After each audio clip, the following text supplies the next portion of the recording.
Hoy, mga DDS, mga pintasera kayo numero uno, mga putang ina, ang mga pagmumukha nyo. Kulang na lang magkaroon ng amoy. Mga mukhang tae naman kayo. Kaya kayo galing na galing mamintas kasi wala na kayo may pagmalaki. Ugali nyo, amoy bangungot. Yung mga pagmumukha nyo, mga mistulang taing tubol. Kung magsalita kayo, yung mga dila nyo, akala mo, nabingwit na mga isda, puro pilipit. Yung mga balat nyo, tingnan nyo, mga balukis-kis, parang balat ng sawa. Kayo nga tumigil-tigil. Pati yung mga pagmumukha nyo, mga mukha na kayong cobra. Ay, alam nyo yun, minsan lang ako mamintas, pero nilulubos-lubos ko.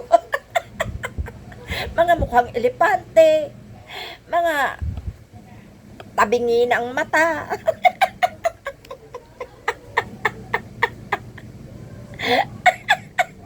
Okay lang sana mamintas kayo, putang ina kayo.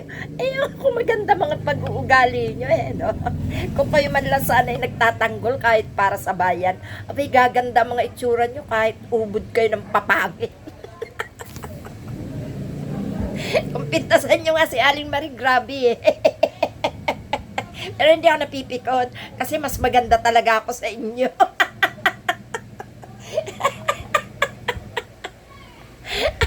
Alam niyo kung kayo rin lang naman mamimintas sa akin, hoy.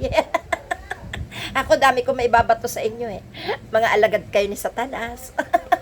Mga aso kayo ni Duterte. Mga bangaw kayong tuta ni Sara Duterte. Tagapagtanggol kayo ng mga magnanakaw. Namamamatay tao. O ano, ha? Kanina nga nakatingala sa akin yung yung DDS kung saan ako nag-speech. Doon, nakatingala sa akin yung DDS. Nakatingin sa bote ng tubig ko. Ibinigay ko na lang, naawa ako. Pawis na pawis. Pinaglinis daw sila kasi doon sa court. Yun ang buhay nyo. Putang ina kayong gagaling nyo mamintas. Pero yung mga pagmumukha nyo, hindi pwedeng ilabas kahit sa kalye. Magtatakbuhan ng mga nagrarally. Ayun na lang pala gawin nyo. Para wala magrally sa kalsada, ihara nyo yung mga pagmumukha nyo. Akalain ng mga tao na magrarally. Pinakalat ni Duterte ang mga asong bangaw.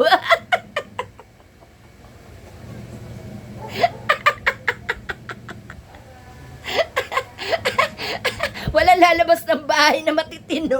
Baka makagat ninyo. Parang nakita-kita ko. May mga magmamarcha na. Magrarally. Tapos nakita mga nakakalat kayo sa kalye. Mga tumutulo na yung laway. Ganon. Ganon ang mga itsura nyo. Imagine nyo yun. Kung paano kumakalat sa kalye mga asong bangaw. Yun ha, mga DDS. Okay, bye-bye.